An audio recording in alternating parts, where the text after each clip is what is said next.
Bonjour à tous, bonjour à toutes, bienvenue dans Tailgate, le podcast 100% NFL des équipes de The Playoff. Nous voici arrivés au temps, non pas des cathédrales, comme il disait dans Notre-Dame de Paris, mais au temps des previews de division, les previews de division qu'on va dérouler pendant ces 4 prochaines semaines, à raison de 2 par semaine. Alors aujourd'hui, ce sera donc publié le mardi, mais à partir de la semaine prochaine, ce sera une publication le mercredi, une publication le samedi, avec l'AFC en milieu de semaine, la NFC pour le week-end, et on commence par le Sud, et donc par l'AFC Sud, puisque c'est cette division qui avait le premier choix de draft. Nous allons y revenir dans quelques instants. Les équipes qui vont m'accompagner pendant toutes ces previews vont beaucoup évoluer, c'est le mois d'août, alors il y a des vacances, il y a des gens qui travaillent aussi, ça arrive. Bref, ça va beaucoup se modifier, mais il y aura toujours au moins 2 personnes avec moi, donc on sera toujours au moins 3 pour faire les podcasts pendant tout ce mois d'août. Avec moi, là, c'est mon équipe de d'habitude, mon équipe de podcast de d'habitude, mon Seb. Salut Seb, comment tu vas ? Salut Flav, bonsoir à toutes, bonsoir à tous, bonsoir à tous. Première preview de cette intersaison, ça commence à sentir bon, là, le kick-off s'approche. On dirait le Sud, on va donc commencer par l'AFC Sud. C'est toujours un bonheur de parler de l'AFC Sud, des poules du Sud, mais il y a quand même eu beaucoup de mouvements. Comme tu l'as dit, il y a quand même un first pick qui est arrivé dans cette division. Est-ce que ça suffira à renverser la table ? Mystère. Mystère et boule de gomme. En parlant de boule, voici mon Yaya. Salut Yaya, comment tu vas ? Salut à tous, salut à toutes. Je suis pas sûr de cette transition. Tout réfléchi. C'est hasardeux. Oui. Bon, de boule vanille, cette saison, c'est l'été, hein. Voilà. Écoute, qui dit le Sud, dit Dolly Parton, dit Elvis Presley, dit je ne sais pas quoi d'autre, mais à part ça, hein. Salut Cory, c'est les équipes qui servent à rien aujourd'hui, mais bon, on va quand même en parler. Alors je précise à tous nos auditeurs que j'ai dû forcer Yaya à venir parler, parce qu'on va parler environ entre 10 minutes et un quart d'heure de chaque équipe. Il voulait en parler que 2 minutes pour chacune. Donc voilà, si vous avez des doléances, vous les envoyez à Yaya, il vous donnera son Instagram, et il est très actif sur Instagram, Yaya. Alors tu disais le Sud, ça me fait penser à Elvis Presley et tout ça. Moi ça me fait penser à Vince. Ah oui, à Vince. Salut mon Vince, comment ça va ? Et salut à toutes, salut à tous. Et oui, comme l'a dit Seb, le temps des previews, ça veut dire qu'on arrive près de la saison, 5 semaines avant le début de la saison régulière. Très impatient de vivre ça avec vous encore une fois cette année. Et même si on commence par 2 divisions, le Sud, qui sont, on va dire, moins compétitives que les autres, en tout cas les dernières années, c'est un plaisir de vivre ça avec vous encore une fois, de vraiment de redécouvrir ça encore pour une nouvelle saison. Et puis on l'a vu, il y a quand même beaucoup de changements, donc je pense qu'il y a beaucoup de choses à dire sur ces divisions, et ça sera très intéressant à suivre. Il y a des choses à dire et on va commencer. Donc, comme on a fait l'an dernier, on prend l'ordre inverse du classement de l'année précédente. On commence donc à tout seigneur, tout honneur par les Titans du Tennessee, les numéros 1 de la draft de l'an dernier. 3 victoires, 14 défaites en 2024. Une saison qu'on va qualifier de peu reluisante. On savait qu'il y avait une histoire de reconstruction après le départ de Mike Vrabel, après le départ de Derrick Henry, après le départ aussi de Ryan Tannehill, qui n'est toujours pas à la retraite d'ailleurs, soit dit en passant. Un jour, on va découvrir, vous verrez, dans 5 ans, il va y avoir un article où on va se dire, tiens, Ryan Tannehill est à la retraite. Le mec, il avait annoncé sa retraite, ça fait 4 ans qu'on l'aura pas vu en NFL. Flacco sera à la retraite avant Tannehill. Oui, tu vois, c'est comme quand Philip Rivers a pris sa retraite en tant que Chargers, tu sais, c'est avec le boss, on a eu un moment on s'est dit, mais il avait pas déjà pris sa retraite? Alors lui, si, mais Tannehill l'a pas encore pris. D'ailleurs, en parlant du boss, pendant que je parle du boss, on lui souhaite un très bon anniversaire. Parce que c'est l'anniversaire de notre grand chef à tous. Je vois que vous ne vous joignez pas à moi pour lui souhaiter un anniversaire. Non, parce qu'en fait, on lui a souhaité en privé avant, parce que c'est pas diffusé le jour de son anniversaire. Non, effectivement. C'est le 4 août, son anniversaire, si vous voulez lui envoyer un petit message. Bon, bref, commençons à parler de ces Titans du Tennessee qui ont eu donc le premier choix de draft. Alors, il y a eu des discussions, on s'est dit peut-être qu'ils vont aller choisir Travis Hunter, peut-être qu'ils vont aller choisir Abdul Carter. Ils ont choisi la voie de la raison, à savoir Cam Ward, voie de la raison encore plus, puisque Will Levis, depuis, s'est blessé pour toute la saison. Autant dire que Cam Ward sera titulaire tout de suite. Mon Yaya, ça t'inspire quoi ? Je sais que t'aimes pas les rookies titulaires. C'est beaucoup de pression pour lui. Alors là, c'est un cas un petit peu différent parce que il y a un vrai, tout est à refaire. Il aura quasiment aucune pression, si ce n'est de la pression des lignes adverses. Voilà. Et voilà, il risque tellement de s'en prendre plein le rable que j'ai peur, encore une fois, que ce soit un quarterback qui soit jeté au feu beaucoup trop tôt. Est-ce qu'il y a les armes autour pour l'aider? C'est ça qui va être important. Les 6 retours sur l'année dernière, ici sur le first pick, c'était 3 victoires pour 14 défaites. En termes d'attaque, défense, 27e attaque, 30e défense. C'est peut-être ça, je te coupe, c'est peut-être ça le plus embêtant d'ailleurs, c'est peut-être cette histoire de 30e défense. Parce que quand on voit avec le temps Mike Vrabel, certes, il y avait un très bon jeu de course avec Derrick Henry, mais il y avait une défense qui tenait plutôt, même si elle n'était pas forcément tout le temps dans les top défenses, qui était vers la première moitié du classement des défenses. Là, ça s'est effondré complètement. Complètement. Et moi, j'ai un peu peur pour notre ami Cam Ward, qu'il n'y ait rien pour le protéger, quoi, parce que il va falloir rester très longtemps sur le terrain. Il a toujours Tony Pollard qui est toujours là, Ridley toujours là, et puis on va parler des additions après avec mes camarades. Les Titans, tout est à refaire, c'est un champ de ruines. Ça va être la saison 1. Bon, on sait que la NFL, des fois, c'est dingue. Il suffit d'une bonne dynamique pour que tout clique, parce que c'est quand même des joueurs qui sont ultra élites. Et la différence entre une très bonne équipe et une mauvaise, des fois, elle est infime. Là, malheureusement, il faudrait faire beaucoup de changements pour que ça arrive. Alors, c'est une équipe qui a décidé d'entamer le rebuild il y a quelques années. C'était pas c'était avant le départ de King Henry, c'était déjà dès le départ d'Edgy Brown du côté de Philadelphie. Ça a commencé à baisser, et donc du coup, malheureusement pour cette année, j'ai bien peur que ce soit un peu compliqué, et l'objectif, ce soit de créer des fondations et essayer de trouver quelque chose. Alors on a essayé d'aller chercher quelques joueurs, mais Ouais, justement sur les additions. Von Jefferson, excuse-moi, mais ça. Sur les additions, Seb, j'ai l'impression on a gagné du monde, on a perdu du monde. Il y a eu pas mal de mouvements chez les Titans. Il y a eu l'arrivée notamment de Van Jefferson, de Tyler Lockett, qui sont des joueurs, avec tout le respect qu'on a pour eux, qui sont plus forcément de première jeunesse non plus. On a l'arrivée de Woods dans le backfield défensif.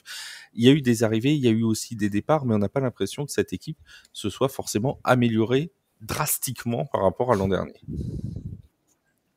Est-ce qu'il y a vraiment, voilà, en dehors de, on va laisser le cas Cam Ward de côté un petit peu 2 secondes. En dehors de Cam Ward, est-ce qu'il y a vraiment d'autres game changers parmi les arrivées? Alors, ok, sur ligne, ils ont fait venir Junior, ex-tackle des Pittsburgh Steelers, pour renforcer le côté aveugle. Et d'ailleurs, il a signé un bon gros contrat de 82 millions pour 4 ans. Mais effectivement, en termes de protection, il faut mieux faire, parce que si ma mémoire ne me shoot pas de tour, les Titans, c'est 52 sacs encaissés la saison dernière. Il va falloir qu'ils protègent leurs nouveaux jouets s'ils veulent en profiter. En effet, du côté des skills players, on a souligné l'arrivée de Tyler Lockett. Il y a également Calvin Ridley qui est de retour. C'est 64 réceptions, 1017 yards, 4 touchdowns la saison dernière. Il y a également Xavier Restrepo, qui était un coéquipier de Ward à Miami U. Ça va peut-être l'aider à se mettre dans les meilleures conditions possibles. Du côté de la défense, il y a eu des départs. Harold Landry, Jack Gibbons, Chibode Awuzie sont partis. On enregistre l'arrivée de Draymond Jones de Seattle pour essayer de booster un peu le pass rush. On surveillera le safety, on surveillera le rookie, QB Jarvis Brownlee, qui a fait une très très bonne saison l'année dernière. La saison rookie était l'année dernière, avec 75 plaquages et 9 passes défendues. Mais effectivement, dans ces renforts, moi, je vois pas de game changer, de personne qui peut vraiment tirer l'effectif vers le haut, et il en aura besoin parce que on parlait des difficultés en défense. Tu avais raison, hein, Flav, la chute elle est rude. 30e place en scoring la saison passée, ils étaient 16e la saison dernière, donc effectivement, en milieu de tableau, la chute est quand même très très rude pour cet effectif. Oui, c'était assez compliqué. Finalement, si on doit retenir Vince un point, tu veux réagir, mon Yaya, tu veux dire quelque chose? La chute, il n'y a pas si longtemps, ils étaient en finale de conf. Oui, et puis on va en parler de chute juste après avec les Jaguars aussi, parce que c'est un peu le même profil depuis 1 an et demi chez Jacksonville. Vince, je disais, si on doit trouver un point fort, alors on va mettre Cam Ward de côté, parce que le pauvre Cam Ward, on sait pas.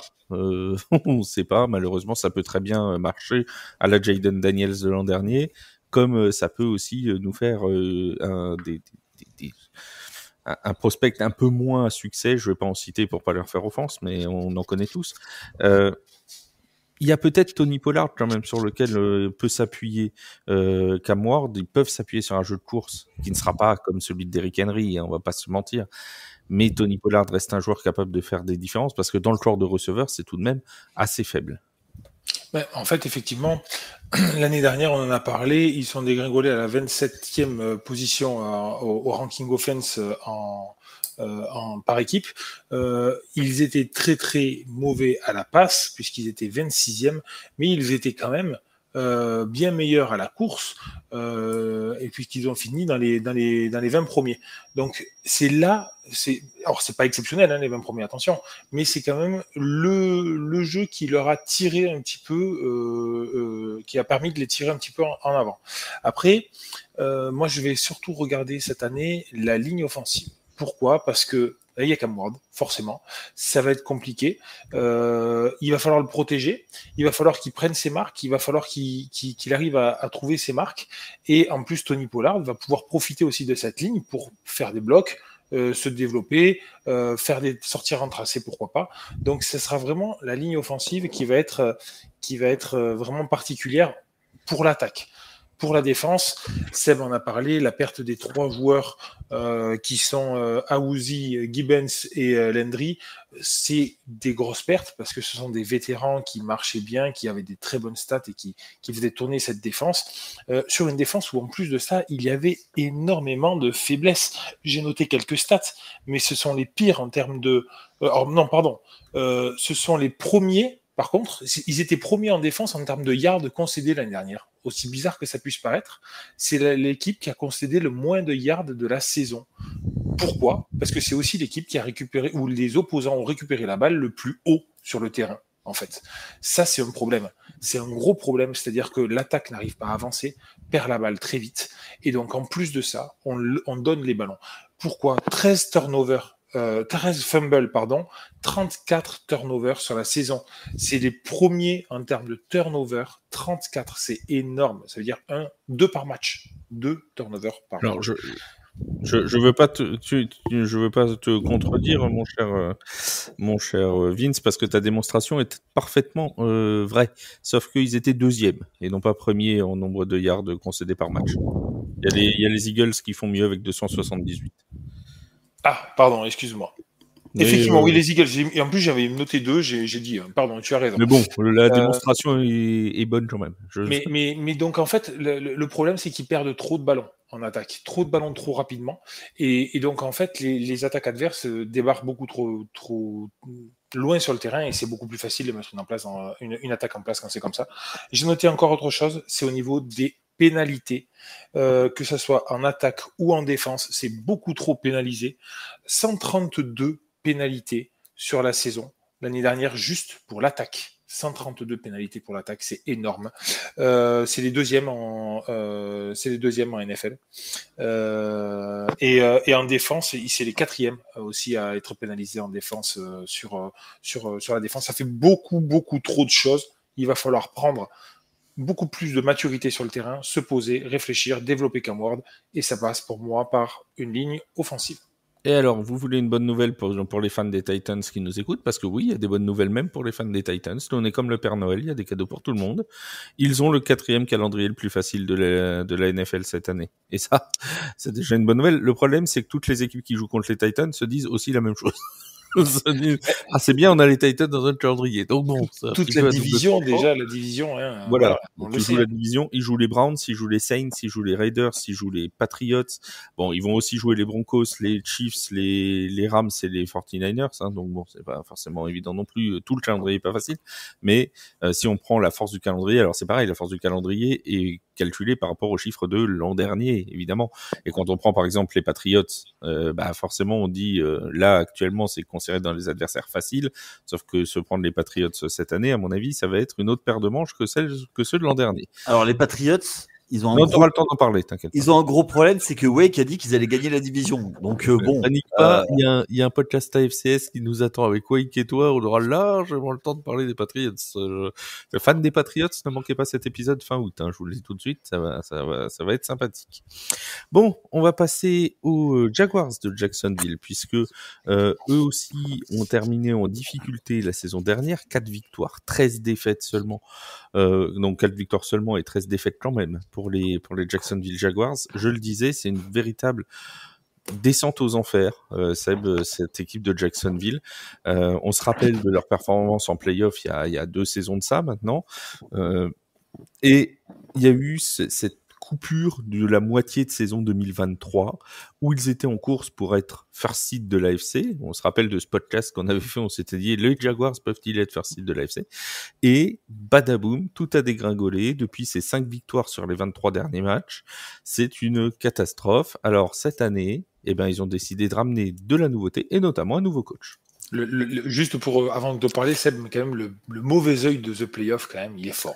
Ah oui, il est très très fort. Nous, on parle d'une équipe derrière, sauf pour les Chiefs. Alors, quoique aussi, parce que Charles avait dit qu'ils seraient pas champions et puis ils ont été champions. Mais bon, ça c'est un autre débat pour un autre jour. Oui, bon, Seb, je disais donc qu'ils ont ramené un nouveau coach. Ils ont ramené un nouveau coach, ils ont ramené un nouveau GM, également un nouveau general manager, Trent Baalke, qui a fini par il joue au se faire montrer. Il est finlandais. Il joue au Baalke, qui a fini par se faire montrer la porte. Petit retour statistique très rapide sur la saison dernière. Ce que l'on peut dire, c'est que la médiocrité était présente à tous les étages. L'attaque était 26e en scoring, 24e en passe, 26e à la course. La défense était 27e en scoring, 32e à la passe. La bonne nouvelle, ils ne peuvent pas descendre plus bas. Et 25e à la course. Donc, c'est du ton sur ton. On est dans le bas de tableau, dans toutes les catégories offensives et défensives. Et bien sûr, le joueur qui focalise les attentions, c'est Travis Hunter. C'est la grosse prise de la dernière draft. Est-ce qu'il jouera receveur? Est-ce qu'il jouera cornerback? Est-ce qu'il jouera les deux? Si tel est le cas, dans quelle proportion? Tu vois, voilà, si ça sera déjà nul, on le bon. mettra en défense. Si l'attaque est nulle, on joue 100% des plays. Alors, a priori, il a passé la majorité du temps en attaque lors des camps, mais il a pris un nombre de reps non négligeable en défense également. Voilà, donc est-ce qu'on s'achemine vers un 75-25 comme l'annoncent certains experts? Le temps le dira. Attention aussi là à ne pas casser son nouveau jouet en le surexploitant. Toujours en attaque, puisqu'on est sur le sujet, Jacksonville a payé Trevor Lawrence très très cher, il faut le rappeler, 275 millions, dont 200 garantis, et ils attendent toujours un retour sur investissement. La saison dernière, ça a été 60,6% de passes complétées, 2045 yards, 11 touchdowns, 7 interceptions en 10 matchs. Alors peut-être que l'arrivée d'un nouveau coordinateur, d'un nouveau head coach en la période de Liam Cohen, qui a fait du très très bon travail avec Baker Mayfield à Tampa Bay en tant qu'offensive coordinator, va dans le bon sens. Liam Cohen est peut-être aussi l'homme qui murmure à l'oreille des quarterbacks. Peut-être que c'est l'homme qui permettra de révéler le Trevor Lawrence que Jacksonville attend. On surveillera en attaque le tight end Brenton Strange, sa spéciale dédicace pour notre ami Vince. T'es en train de me piquer toutes mes questions. Une bonne perf la saison dernière. Jamais je fais parler Seb en premier, je vous le dis.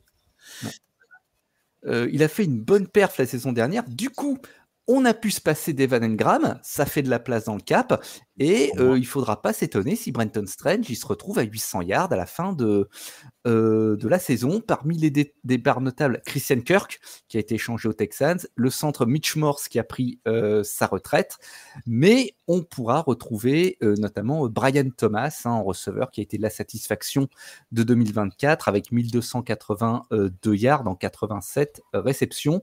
Les running backs, on en a parlé la semaine dernière. On aura très certainement un comité entre Tank Bixby, Travis Etienne et le rookie Bayashul Touten. Alors, ce qui m'ennuie avec Jacksonville, c'est que depuis 2 ans, chaque année, on parle de reconstruction. Est-ce que c'est enfin cette année? Parce que là, ça y ressemble. On a quand même cassé pas mal de fondations dans le coaching staff et même dans le front office pour y parvenir.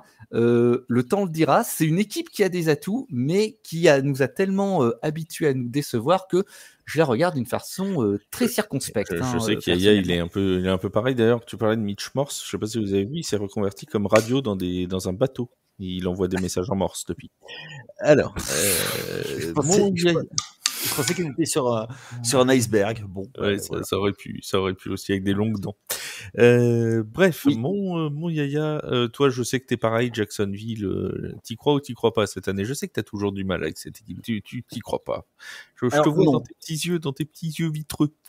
Alors absolument pas. C'est une équipe pour laquelle j'ai une petite affection. Oui, c'est parce qu'il y a une piscine. Exactement. Dans le stade. Oui, mais je te parle pas du stade, moi je te parle de l'équipe. Non, l'équipe, à chaque fois, en fait, si tu veux, c'est à chaque fois qu'on croit que ça décolle, à chaque fois, c'est un peu SpaceX. Ça explose en plein vol. Il décolle chaque année pour aller à Londres. Hein. C'est vrai. Oui, mais là, tu vois, tu as vraiment envie d'y croire. Tous les ans, tu as envie d'y croire. Tu pensais qu'avec l'arrivée de Trevor Lawrence, ça y est, c'était parti. Et ben patatras, il se fait une entorse à la cheville et derrière, ça fait 1 an et demi de galère. Est-ce que c'était la faute du coaching staff? La décision a été prise de couper le coaching staff. Je pense qu'il y a des défauts structurels dans cette franchise, lesquels je suis incapable parce que je ne connais pas assez bien les arcanes de cette franchise. Mais à chaque fois, tu vois, je me dis, ça y est, c'est leur année. Et puis non. En fait, c'est extrêmement déceptif. Un peu à l'image de leur quarterback, qui est un peu le sosie avec des cheveux longs de notre tuteur national, en moins costaud, bien entendu. Mais il y a des atouts, comme l'a dit Seb. On n'a pas parlé de la défense, mais Trevon Walker et Josh Hines Allen. Non, mais t'imagines que c'est quand même 2 excellents joueurs. J'allais y venir, j'avais posé cette question. C'est 2 excellents joueurs. Et les Jacksonville Jaguars ont le 3e plus faible taux de pression sur quarterback l'an dernier, avec ces 2 joueurs-là qui sont dans le pass rush, ce qui est quand même dramatique quand ils pensent. Parce que quand tu vois la qualité des bonhommes, c'est quand même pas n'importe qui, quoi. Mais même en attaque, enfin, si tu veux, tu as l'impression que c'est la franchise, un peu à l'instar d'autres, c'est construit sur un cimetière indien, c'est pas possible. On va pas relancer les Redskins. Hein. Non, mais non, je parlais plutôt moi d'autres franchises. Ils se réveillent juste quand je dis Redskins. Hein, ouais. Ils ont vraiment le mistigris. Donc moi je comprends pas. Voilà, il y a quelques années, on pensait que c'était l'équipe qui allait concurrencer le club des 3, qui allait être vraiment la 4e force de l'AFC. Aujourd'hui, le truc, c'est que en fait, la pièce peut tomber. Si elle tombe du bon côté, ils peuvent remporter la division. Et je ne serais même pas surpris. Vu l'effectif. Mais ils sont capables aussi de terminer dernier. Donc, extrêmement difficile à lire cette équipe. On va voir ce que va faire le nouveau coaching staff. En fait, ils sont déceptifs. Ouais. Mon cher Vince, justement, Seb m'a coupé un peu l'herbe sous le pied avec notre ami Brenton Strange, mais je voulais te poser la question sur le poste de tight end parce que je sais que ça t'intéresse particulièrement. Et c'est quand même un poste où, pour l'instant, Alors, Seb a l'air confiant sur les performances de Strange, mais où on n'a pas de certitude non plus. C'est quand même pas un joueur qui, pour l'instant, a explosé. C'est un peu le même cas du côté des running backs, où on va sur un comité parce que Travis Etienne n'a plus le rendement qui était le sien il y a 2 ans. On a des jeunes talents en attaque, notamment au poste de receveur, mais on a l'impression que cette attaque, elle n'a pas encore vraiment de certitude au moment d'arriver dans cette saison. Ben, oui. Alors, justement, en fait, Brenton Strange, c'est typiquement le genre de joueur qui fait montre de ce manque de certitude et d'expérience. Certes, il a fait une bonne saison l'année dernière en doublure de Evan Engram, pardon. Et c'était, je pense qu'il fait un très bon début de camp d'entraînement. En tout cas, tout ce qui sort de lui, il y a beaucoup de satisfaction. Il y a beaucoup d'insiders qui le voient vraiment haut. Seb a parlé des 800 yards, il y en a même certains qui disent qu'il pourrait atteindre les milliards. Alors ça fait quand même beaucoup pour un tie-in, mais déjà 800, ça serait déjà très très bien. Et je pense que c'est vraiment l'atout qui pourrait faire basculer la saison offensive des Jaguars. Alors, il n'y a pas que ça, parce que bon, on le sait, on l'a dit, ça part de très loin. Ça part de très très loin. En attaque, l'année dernière, c'est l'équipe qui a joué le moins de jeux offensifs, moins de 1000. Ils sont à 992 jeux l'année dernière. C'est vraiment très faible. Et puis en défense, on en a parlé. C'est l'attaque qui intercepte. C'est la défense, pardon, qui intercepte. La troisième défense qui intercepte le moins avec seulement 6 interceptions. C'est la défense. La 28e défense en termes de TD encaissés. C'est la pire défense en termes de turnover provoqué, de fumble provoqué. Donc ça manque cruellement d'impact, ça manque cruellement de pression, tu l'as dit tout à l'heure.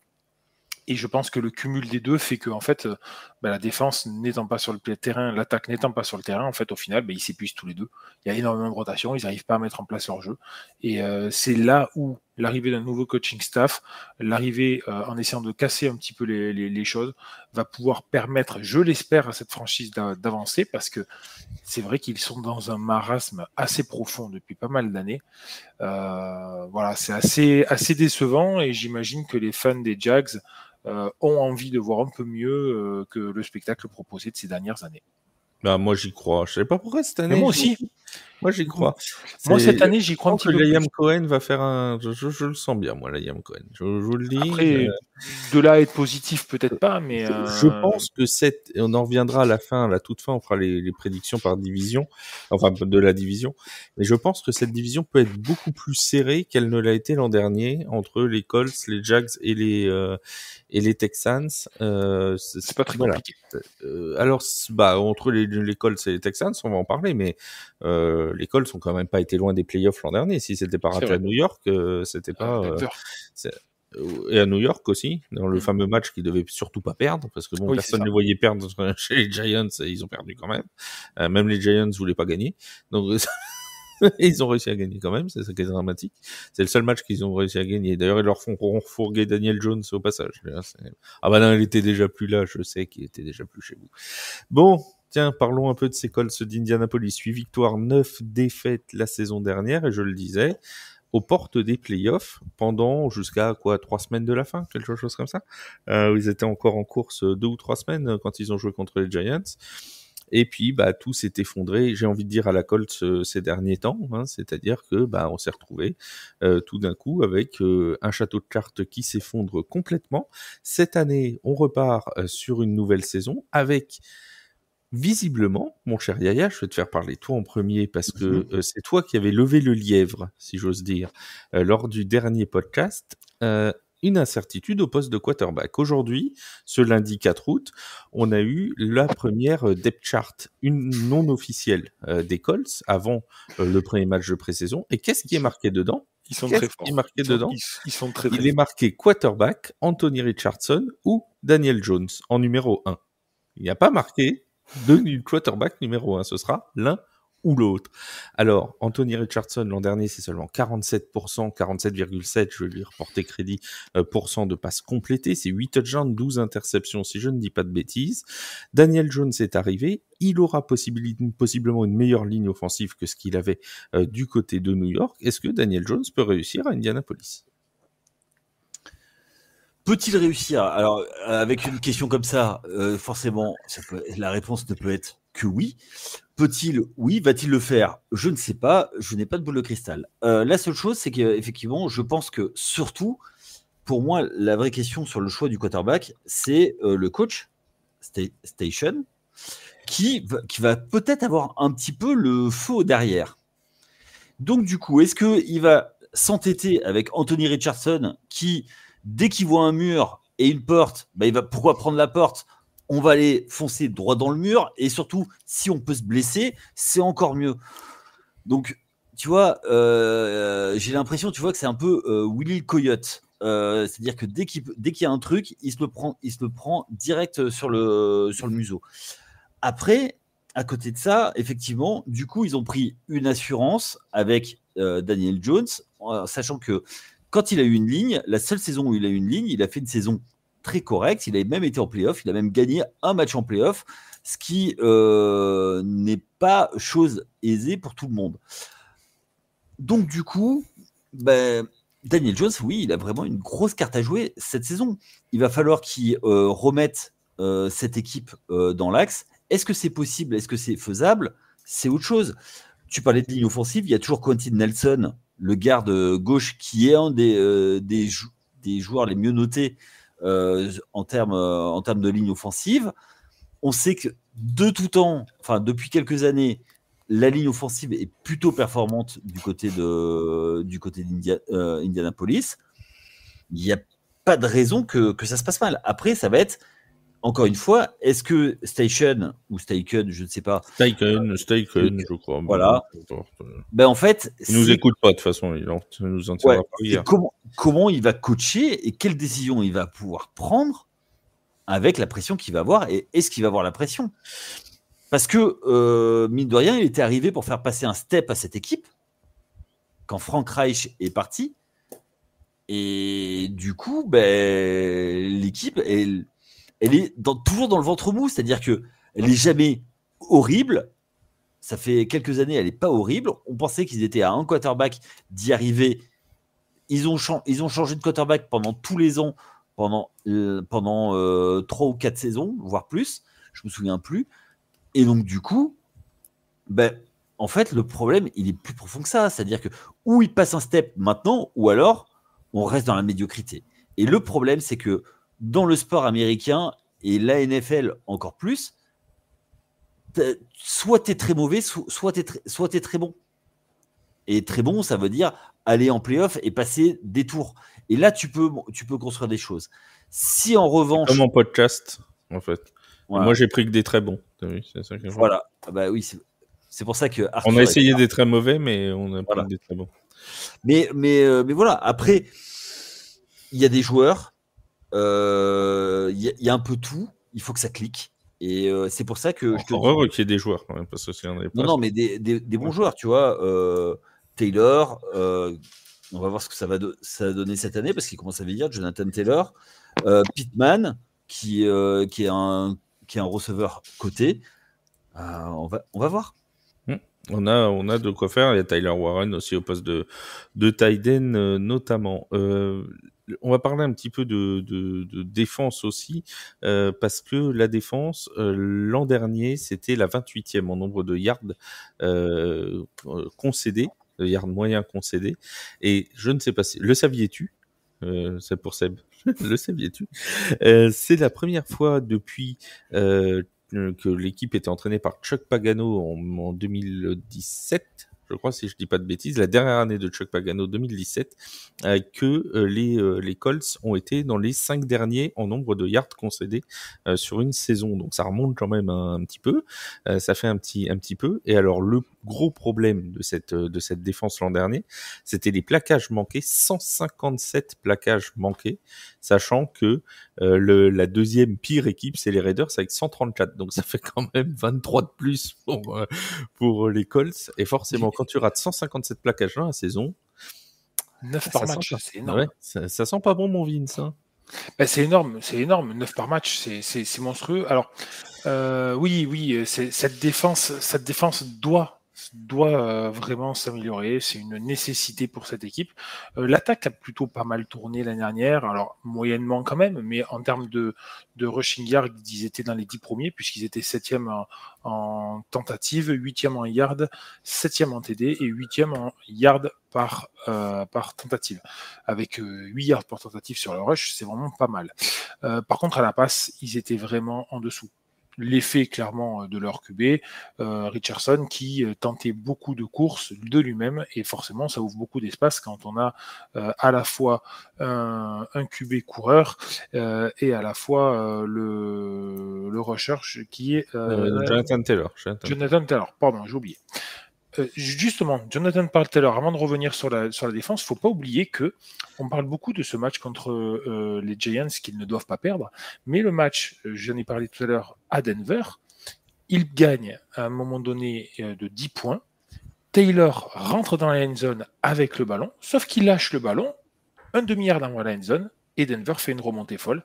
Sans ça, Denver ne fait pas les playoffs et que les Colts le font. Il ne faut pas l'oublier, c'est un gros tournant de la saison. Je pense que ça leur a mis beaucoup de plomb dans l'aile. J'espère en tout cas pour eux qu'ils vont progresser et qu'ils vont s'en servir. Maintenant, effectivement, on en a parlé, la défense. La défense, elle est portée pour moi par surtout un joueur qui a été drafté l'année dernière et dont on attend beaucoup, en la personne de Latou, le defensive edge, qui est un pass rusher, le deuxième pass rusher de la QV de draft de l'année dernière, et qui a quand même très bien fonctionné l'année dernière, puisque il a forcé 3 fumbles à lui tout seul, 4 sacs sur la saison pour un running rookie, c'est quand même très bien. Donc j'attends de voir son développement. J'espère qu'ils vont arriver à développer une défense autour de lui. Et enfin, dernière chose, de point de vue plutôt général, c'est une équipe qui est très, on va dire, rigoureuse sur les pénalités, puisque en attaque, c'est l'équipe qui s'est fait le moins pénaliser, enfin la deuxième équipe qui s'est fait le moins pénaliser, avec seulement 93 pénalités pour eux l'année dernière, et c'est l'équipe qui a concédé le moins de yards en pénalité en attaque, avec 684 yards sur l'année. Les deuxièmes étant déjà à 718, donc ça fait déjà quand même 40 yards de plus approximatifs. Donc il y a beaucoup à progresser sur ces Colts, surtout en défense. L'attaque, il faudrait que ça reste à peu près pareil. Avoir cette compétition entre les deux QB, comme l'a dit un peu Yaya, ce que ça peut générer comme tension, et les tensions au niveau du coach aussi, parce que ça peut générer des tensions à l'interne du groupe entre des receveurs qui préfèrent un QB ou l'autre. Le coach, comment il va gérer ça? J'aime bien leur petite blague, moi, sur le QB, lui ou lui, ok, d'accord, mais il va falloir vite choisir pour que les choses soient claires et que dès le départ, on sache sur qui se fier. Alors, j'ai pas parlé du calendrier, après je donne la parole à Seb, bien évidemment, mais sur le calendrier, si on sort de la division, les autres adversaires AFC que vont jouer les Colts, attention, tenez-vous bien, ce sera les Chiefs, les Broncos, les Chargers, les Rams et les Steelers. Et bon appétit. Oh, le calendrier est fou. Voilà, tu es content de jouer ta division de temps en temps. Ben, en fait, là, tu es en train de me dire que déjà la AFC South croise avec la NFC avec l'AFC West. Avec l'AFC West, pardon. Ah, ouais, et elle croise aussi avec la NFC Sud, je crois, et c'est pour ça qu'ils jouent aussi, parce que je crois que tout le monde joue les Saints dans le truc. Je dis peut-être une bêtise. Ah non, ils croisent pas avec la NFC Sud. Non, je dis une bêtise. Ouais, donc voilà. Enfin bref, ils croisent avec une équipe de NFC Sud, je crois, mais pas avec tous.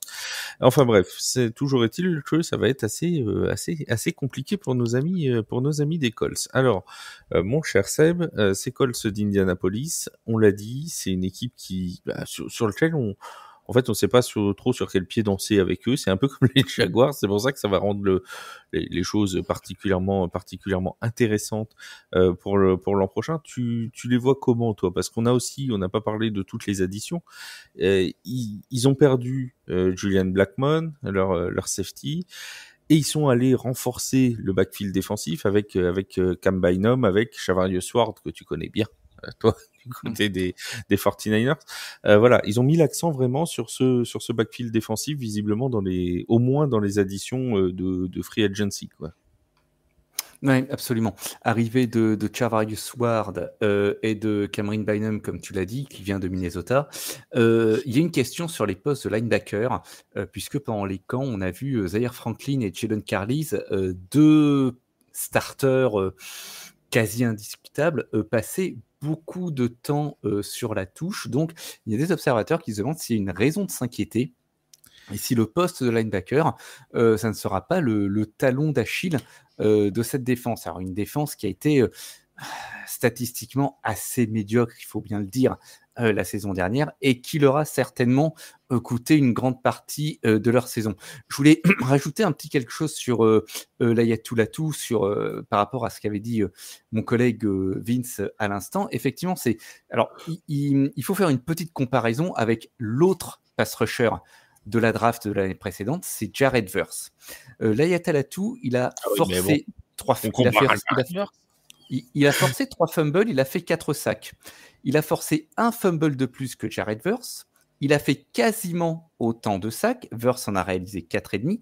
Et il a fait le tout en jouant quasiment 200 snaps de moins que Jared Verse. Donc, son volume de jeu, il est forcément appelé à être augmenté la saison prochaine.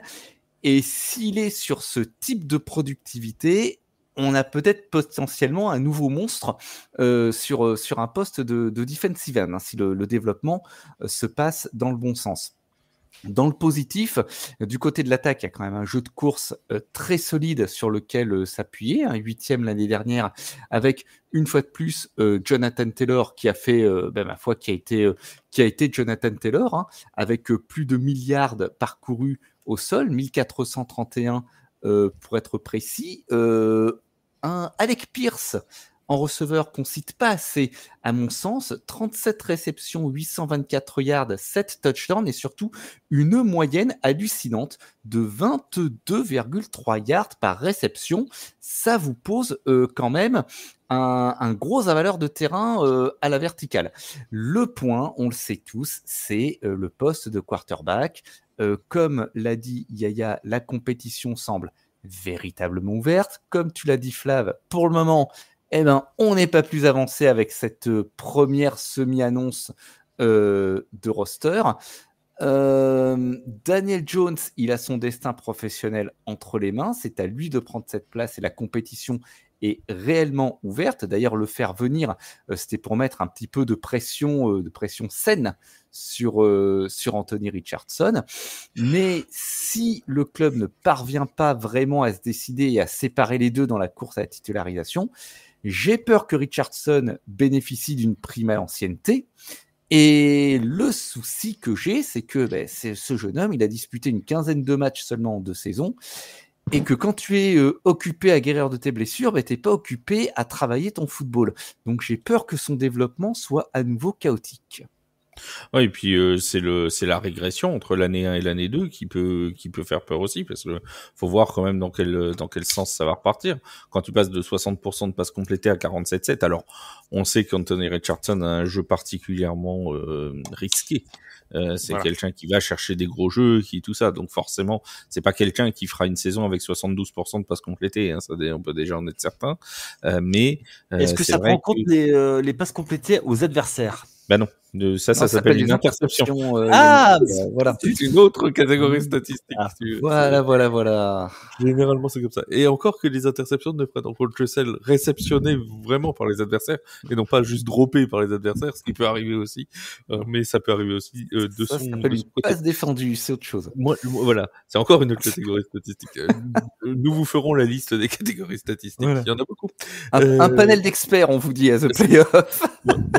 Un truc qui me fait peur, blague mise à part, c'est le manque de profondeur derrière Jonathan Taylor, parce que derrière Taylor, on a qui? On a DJ Giddens qui vient d'arriver, hein, si je dis pas de bêtises, c'est 5e tour de cette année, de 2025. On a Tyler Goodson. Alors, ils ont été chercher Khalil Herbert comme running back, mais il faut rappeler quand même que Jonathan Taylor, c'est une seule saison avec tous les matchs. Il a fait 15 matchs en 2020, 17 en 2021, sa fameuse saison avec 18 touchdowns, 1800 yards, etc. Derrière, c'est 11 matchs en 2022, 10 matchs en 2023 et 14 en 2024. Donc, il a quasiment pas une saison, il a une seule saison complète sur les 5, Jonathan Taylor. Si jamais, on sait que c'est quelqu'un qui peut se blesser, si jamais il a encore une blessure, surtout que l'âge avance, et on sait que les problèmes chez les running backs, quand l'âge avance, les blessures se font de plus en plus nombreuses. Ben, je veux pas leur souhaiter de malheur, hein, nos amis des Colts. Mais si Jonathan Taylor se blesse, ça va quand même mettre un sacré coup à l'une de leurs forces offensives, hein. Qui peut être le jeu de course, ça va quand même leur mettre une petite douche froide. Oui, après, tu l'as dit, il y a quand même Khalil Herbert qui peut avoir des choses. On va voir avec Salvon Ahmed, même si bon, c'est moins sûr, dirons-nous, mais c'est quand même un running qui a 5 ans de contrat NFL, qui connaît un peu les rouages. Il n'a pas eu beaucoup de répétitions, il n'a pas eu beaucoup de temps de jeu, mais pour autant, il sait comment ça marche et il peut peut-être aller savoir sortir du lot. On ne sait jamais. On passe aux champions de division, champions en titre de la division AFC Est. Ce sont bien évidemment les Houston Texans. J'ai failli oublier leur nom. C'est qui les champions de l'an dernier? Les Houston Texans, 10 victoires, 7 défaites pour l'an dernier. Encore une fois, comme l'année d'avant, ils ont été même dans le dernier carré de l'AFC. Ils ont été jusqu'au Divisional Round. Oui, c'est Yaya qui souffle encore dans le micro comme d'habitude. Ils ont été jusqu'au Divisional, ils ont été battus par les Chiefs de Kansas City dans un match où d'ailleurs, ils ont pendant un petit moment joué, je crois qu'on l'avait commenté ensemble, Seb, me semble-t-il, ce match de play-off, si je ne dis pas de bêtises. Voilà, donc ils avaient quand même été plutôt intéressants dans ce jeu-là, mais Vince, il leur manque toujours un petit quelque chose pour aller plus haut. Alors, il faut dire que la concurrence en AFC est rude, ça là-dessus, il n'y a pas de débat. Si ils font comme Tina Arena et qu'ils réussissent à aller plus haut, vont-ils le réussir cette année? Déjà, être de nouveaux champions de division et passer un palier pour peut-être, pourquoi pas, aller jusqu'en finale de conférence. Mais ce qui leur manque, pour moi, et c'est le cas déjà depuis 2 ans, en fait, depuis que CJ Stroud est là, c'est une ligne offensive.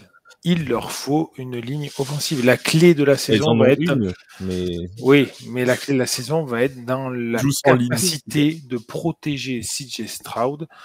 On le sait, le défaut qu'il a, ce QB, il faut bien qu'il en ait un, c'est qu'il met un peu de temps à se séparer de son ballon. Un petit peu de temps, on le sait. Des fois, il y a des angles qui sont complètement ouverts, qui gardent un petit peu la balle. Ça se joue à la demi-seconde, attention, hein, en NFL, ça suffit. Une demi-seconde, ça suffit pour se faire pénaliser ou pas quand on n'est pas rusher. Et ben, ça joue beaucoup. La demi-seconde, il joue vraiment pour beaucoup. Donc, il y a ces 2 facteurs à mettre en parallèle. La O-line va être primordiale. Et en complément de ça, le poste de running back qui va être vraiment à scruter, vraiment à regarder.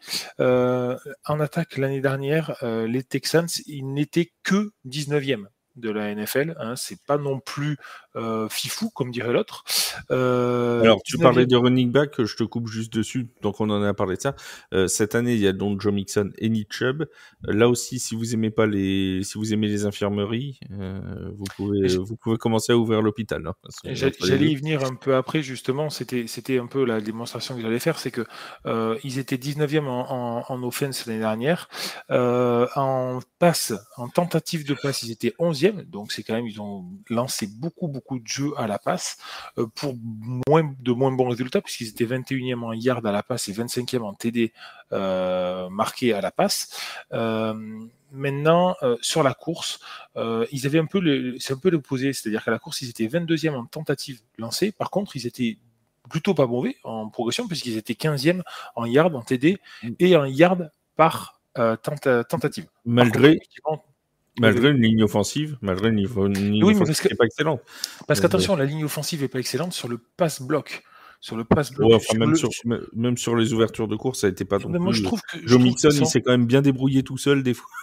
Oui, c'est vrai, tu as raison, mais je trouve qu'ils sont quand même à choisir entre les deux. Je les trouve meilleurs dans l'ouverture de bloc que dans la protection de passe. Oui, clairement. oui. Donc voilà. Après, tu l'as dit, les deux running backs sont des habitués des infirmeries. Il va falloir faire très attention à ça, pour les protéger. Mais aussi l'avantage qu'il y a, c'est que maintenant, CJ Stroud, il a quand même un panel de receveurs qui est plutôt pas mal. Il commence à les connaître, il commence à savoir jouer avec eux. Les autres, ils savent jouer avec lui aussi. Voilà. Après, on le sait, l'année sophomore pour un QB, c'est toujours compliqué parce que la première année, on ne sait pas trop ce qu'il va faire. La deuxième année, on a déjà vu, on a l'expérience d'un an. Donc, les Texans, en fait, leur marge de progression va dépendre vraiment de comment va se mettre cette attaque. Niveau défensif, ils étaient 14e l'année dernière, de manière donc générale sur le ranking, avec plutôt une très très bonne défense à la passe, puisqu'ils ont été, je crois que c'est la deuxième meilleure équipe en termes d'interception réussie. Je crois qu'il y en a, si je dis pas de bêtises, 19 interceptions. Donc, non, je pense qu'ils ont tout pour encore s'améliorer. Mais attention, la concurrence dans la division commence à arriver, on en a parlé, et ça va être une division bien plus serrée que ce que l'on pense. Mon Yaya, et après on finira par Seb, on finit toujours par le meilleur. Mon Yaya, sur l'attaque, je reviens 2 secondes sur l'attaque. Ils ont perdu Stephen Diggs, qui était avec eux l'an dernier, qui est donc parti. Ils sont allés chercher Christian Kirk, qui connaît très bien la division puisqu'il joue avant chez les Jaguars. Il y a toujours Dalton Schultz, qu'il faut pas oublier, comme tight end, chez un tight end souvent sous-coté, dont on parle pas beaucoup, mais qui est diablement intéressant. Est-ce que pour toi, l'attaque est de capacité à passer un palier? Parce que Vince nous l'a dit statistiquement, c'est une équipe qui l'an dernier a des forces offensives, Nico Collins, Tank Dell, il y a eu des blessures dans le corps de receveur, mais on attendait mieux quand même de l'attaque emmenée par CJ Stroud l'an dernier. C'est ça, en fait, la vraie question par rapport à tout ça, par rapport à Houston, moi, il y a une question que je me pose, c'est de savoir... Oui, tout à fait, Apollo 13. Ou American Pie aussi, ça marche aussi. C'est pas la même cinématographie. Non. J'ai une question, moi, c'est est-ce qu'ils ont gagné la division parce que c'était le plus dominant, ou est-ce que c'est parce que c'est faute d'adversaires, et que comme au premier tour tu avais l'avantage du terrain, au premier tour de playoff tu avais l'avantage du terrain comme tu étais champion de division? Je pense que la vérité est un peu entre les deux. Stephen Diggs, il a été blessé, il s'est fait les croisés, ils ont décidé de partir chacun de leur côté. Effectivement, Tank Dell a été souvent blessé, Nico Collins a pris le relais. C'est des joueurs qui sont magnifiés par CJ Stroud. Là où je suis d'accord avec Vince, c'est que sur la ligne, il va falloir vraiment faire beaucoup plus d'efforts. Et la défense, tu joues quand même 6 fois des équipes de ta division sans leur faire offense, qui n'ont pas été des foudres de guerre. Donc, est-ce que statistiquement, ça ne bloque pas un peu les choses? Ça, moi, si tu veux, c'est un peu, pour moi, c'est un vrai souci par rapport à ça, de compréhension. Donc, l'année dernière a laissé un goût de pas de régression, mais pas de progression non plus.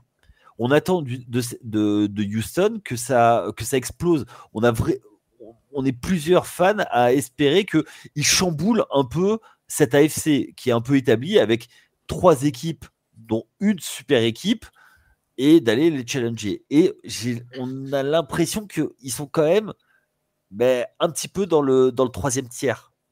Tu vois ce que je veux dire? Donc du coup, pour revenir, est-ce que ces acquisitions, en fait, la vraie question, c'est est-ce qu'ils vont rester en santé? S'ils sont en santé, oui, je vais te dire oui. Et ça peut faire passer un cap. Et là, effectivement, ils vont rouler sur leur division. Ils vont aller chercher des adversaires. En plus, ils ont un calendrier qui leur est favorable. Et ils vont aller, cette fois, pas un match, mais 2 matchs, aller gagner 2 matchs par la suite en play-off. Donc, la santé en priorité. Après, on va voir par rapport à cette attaque. Mais vraiment, j'ai vraiment envie de savoir qu'est-ce qu'ils ont vraiment dans le ventre, cette équipe. Et j'en parlais tout à l'heure pour Station. Il va falloir passer un cap à un moment parce qu'il ne faut peut-être pas stagner à juste gagner le wildcard. Donc, il faut peut-être un peu progresser et montrer des choses. Après, gagner la div, je te trouve dur. Je pense que tu dis à tout le monde, on gagne la div et on est dans les 4 meilleures équipes de l'AFC pendant 2-3 ans. Quand tu sais d'où viennent les Houston Texans, il y a quelques années de ça, et c'est pas un passé si vieux. Hein. On vous parle pas de trucs d'il y a 30 ans. Hein. Non, mais c'est il y a 3 ans. Bon, mais je pense que ils sont plutôt contents. Hein. Champion de div et déjà en divisional tous les ans. Je pense qu'ils prennent.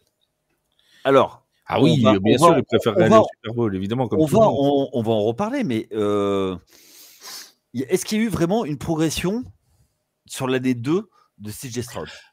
Alors non, honnêtement non. Mais encore une fois, on en revient toujours à ce problème. On a un problème, et là Seb va pouvoir intervenir dans le débat, on a un problème de ligne offensive, et peut-être un problème qui s'est encore empiré avec le départ de Tunsil, de Laramie Tunsil.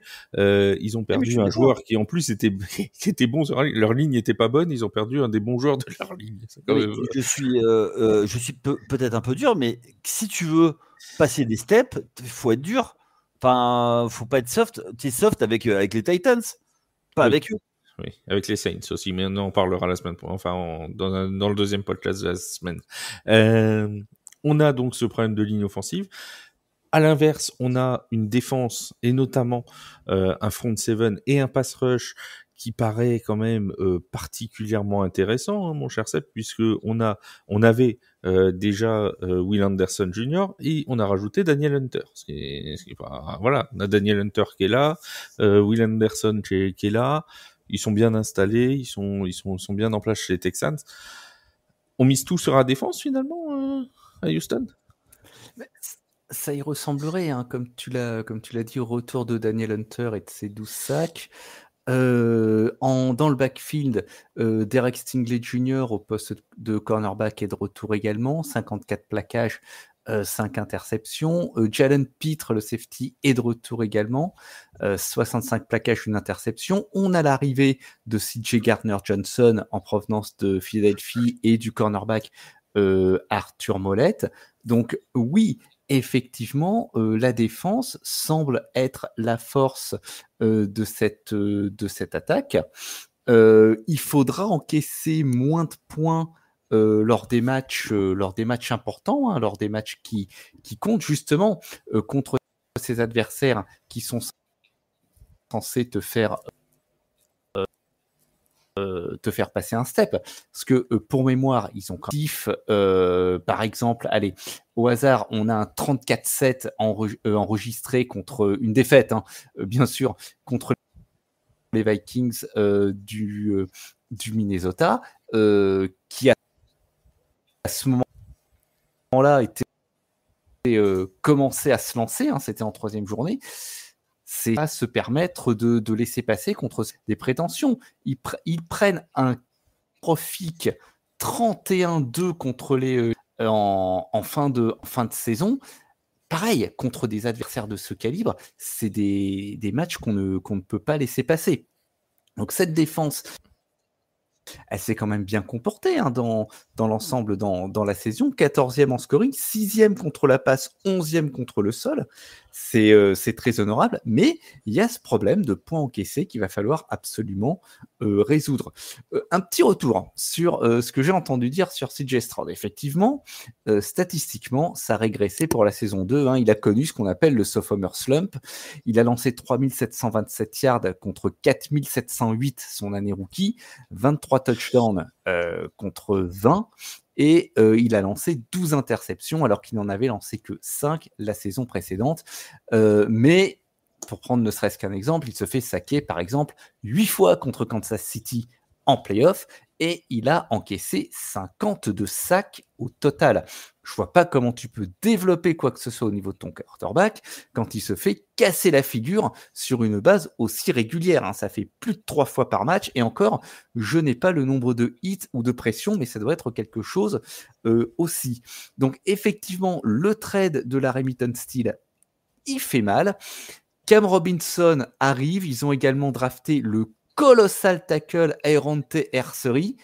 Est-ce que la sauce va prendre? Est-ce que ça va suffire? C'est vraiment ce point-là, moi, que j'ai envie de surveiller sur leur attaque, avec en plus, bien sûr, un backfield un petit peu intriguant, avec Joe Mixon qui semblait être pourtant le featured back, mais Houston fait aussi venir Nick Chubb et a drafté Woody Marks au 4e round. Donc, est-ce que la place de Mixon est en danger? Est-ce qu'on se dirige vers un comité? Là aussi, c'est un petit peu obscur. Donc, certainement encore sur le papier les leaders de la division, mais il y a beaucoup de choses en développement dans ce club. Là aussi, il y a pas mal de points d'interrogation. Hein. Alors, j'ai le taux de pression sur CJ Stroud, comme tu l'as demandé, tu vois, je t'ai trouvé ça rapidement. 39% de pression, 274 dropbacks sous pression, 703 dropbacks au total dans la saison. C'est le quarterback le plus mis sous pression de toute l'année dernière. Même devant Caleb Williams. C'est ça qui est dangereux. C'est-à-dire que plus d'un tiers du temps, quand il recule pour lancer, il a quelqu'un sur le rab, quoi. C'est terrible. Mais quand j'ai parlé de régression, enfin, pas de non-progression. De non-progression, je parlais pas que de CJ Stroud, hein, je parlais de l'ensemble de l'équipe. Mais le problème, c'est que j'ai pas le sentiment, sur les noms qui me sont donnés, hein, après je peux me tromper, j'ai pas le sentiment que la ligne est extrêmement progressée pour l'an prochain. C'est ça qui me fait un peu peur du côté de Houston. C'est est-ce que vraiment on peut se dire aujourd'hui au début de la saison 2025, ah bon, bah là c'est bon, CJ Stroud il va être bien protégé, il va être dans un fauteuil. J'en ai pas vraiment la sensation. Et moi, c'est ça qui me fait un petit peu peur, je l'avoue, pour eux. Hein. Après, bon, je pense que t'as parlé de l'arrivée d'Arthur Mollett, ça peut être une vraie clé de la défense. Voilà. Je pense que, Oh là là. Heureusement qu'on arrive sur le dernier. Là, c'est bon, c'est fini. C'est là-dessus je crois qu'il faut terminer. Il faut terminer en haut de la. Non, faut quand même penser. Mais oui, on va donner vos prédictions. Vous inquiétez pas. On va prendre des prédictions. Et ça serait bien que vous ayez les mêmes pour le live du mercredi d'avant la saison, parce que bon, si jamais vous changez, vous me dites là Titans en dernier et puis Titans au Super Bowl la prochaine fois. Bon, on va pas s'en sortir. Quoi. Alors, je te fais un spoil. On a le droit de changer d'avis. On a moi, oui. Oui. C'est quoi cette dictature? Ouais, après, le spoil de Yaya est vrai, je dirais pas les Titans au Super Bowl. Voilà. Non, le spoil de Yaya, c'est qu'il va dire que dans les pronostics, il y aura les Patriots au Super Bowl parce qu'il y aura Wake. Qui sera dans le live aussi, prédiction. Enfin, je suis pas venu pour souffrir, ok? Je lui ai pas demandé, mais je lui demanderai demain parce que, tiens, qu'y a-t-il demain? Qu'y a-t-il ce mardi soir, pardon, oui, puisque nous allons être diffusés mardi. Qu'y a-t-il ce mardi soir? N'oubliez pas, 21h30 mardi soir, le live avec Jack Del Rio, l'entraîneur des Paris Musketeers, en direct sur Twitch et sur YouTube. Vous pouvez venir lui poser toutes les questions. En français, ce sera Wade qui traduira. En anglais, on lui posera directement, mais ce sera pas moi non plus qui lui poserai. En tout cas, venez nombreux sur Twitch et YouTube pour parler au coach des Mousquetaires avant le match contre les Mercenaries. Ce sera samedi à 18h au stade Robert Bobin. Mon cher Vince, cette division FC Sud, ton classement de la 4e à la 1re place. Alors, je vais mettre... Pour la saison prochaine, hein, évidemment, pas pour celle d'avant. Titans en 4. Jaguars juste derrière les Colts en 3. Colts en 2 et Texans premier. Très bien. À part les Texans, y a-t-il quelqu'un en play-off? Non, je n'y crois pas. Très bien. Yaya. En 4, les Texans. En 3, les Colts. En 4, les Texans. Non, les Titans, pardon. J'ai eu peur. Non, j'ai mal lu. J'ai cru qu'il allait nous faire une wake. Quoi? Qu'est-ce qu'il nous fait en 4, les Texans? Non. En 3, les Colts. En 2, les Texans. Et en 1, les Jags. D'accord. Jaguars champion, même question, y a-t-il quelqu'un en playoff à part les Jaguars, du coup, pour toi? Ouais, les Texans. Donc Texans en wildcard. Mon cher Seb. Je mets Indianapolis en 4e parce que j'ai peur que leur problème de QB leur coûte trop cher sur la saison. Tennessee en 3e, Jacksonville en 2e, Houston en 1er, et sachant que je vois les 3-2-1 très très proches Très quand bien, même. donc ça va jouer 1-rien. Moi, je vois plutôt les proches, les 2, 3, 4, moi, très très proches, mais les Texans viennent devant. Bah, j'y crois pas. Une équipe qui écrase la division, quelle qu'elle Ça soit, me permet de saluer notamment nos amis Texans FR et d'autres fans des Texans sur X qui nous suivent très régulièrement et qui ont souvent des messages sympathiques pour nous. Donc je salue les fans des Texans qui sont très souvent à l'affût sur Tailgate. Et puis j'en profite pour saluer Edo aussi, puisque Edo est fan des Colts d'Indianapolis. Donc on dit bonjour à Edo. Il y en a un en France alors. Et il y en a 2, en fait, on en connaît 2. Ce qui est déjà plutôt pas mal. Voilà pour l'AFC Sud. Ça, c'est le podcast d'aujourd'hui. On se retrouve, ce sera publié samedi matin pour la NFC Sud. On va parler de mes Saints, on va parler des Falcons, on va parler des Buccaneers, on va parler évidemment des Panthers de Carolina. Encore un podcast qui est ravi. Vous ne voyez pas la tête, mais tout le monde est ravi de faire ce futur podcast. Au moins, ce sera fait. Merci Seb, merci Vince, merci Yaya d'avoir été avec moi. On se dit donc à mardi soir pour le live des Mousquetaires et à samedi pour la suite de la NFL et des previews de cette saison 2025. Merci à tous de nous avoir écoutés. À très vite sur The Playoff. Ciao, ciao. Ciao, bye.